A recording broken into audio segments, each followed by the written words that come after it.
Savio, tu sei Savio Cavalli, ma un signore a fianco chi è? Questo è... Ma questo si chiama Enzo? Sì, Vincenzo.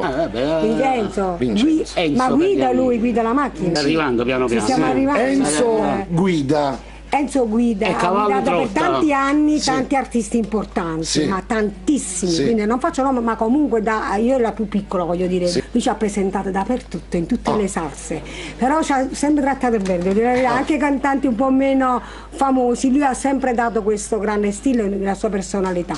Però adesso io ho scoperto, vedendo un video, ho voluto io fare questo video, ho visto un vostro spot.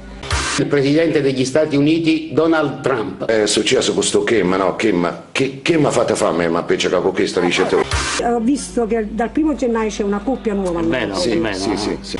Allora, cara Valentina, quest'idea di formare questa coppia Savio Cavalli e Enzo Guida tutto nasce dall'Unicef, perché noi facevamo parte della Caritas, volevamo mettere questo nome, i neri per fame. Però la verità Che modestamente il nome buffone è la verità. è la verità. Però non c'è stata l'opportunità, perché come hai visto lo spot tu di Trump, questa parodia che abbiamo fatto, dove io faccio il trasformismo di Trump, che mi fate fame, ma pecca con questa.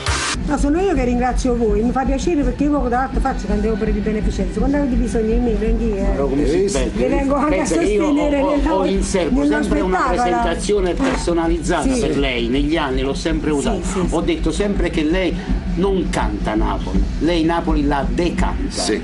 Ricama È quando bravissima, canta. è brava. Ed è la verità. Emoziona. Grazie. Quindi dove dobbiamo andare il primo? Il primo alla cantina di Peppe Russo, dove c'è questo debutto di... Come si fa a prenotare per andare lì a Santa Chiama Peppe? Alle cantine associate, bisogna telefonare alle cantine associate. Passione eterna mia, proposta gelosia. È meglio di così come vediamo. Non mi fa schiavete.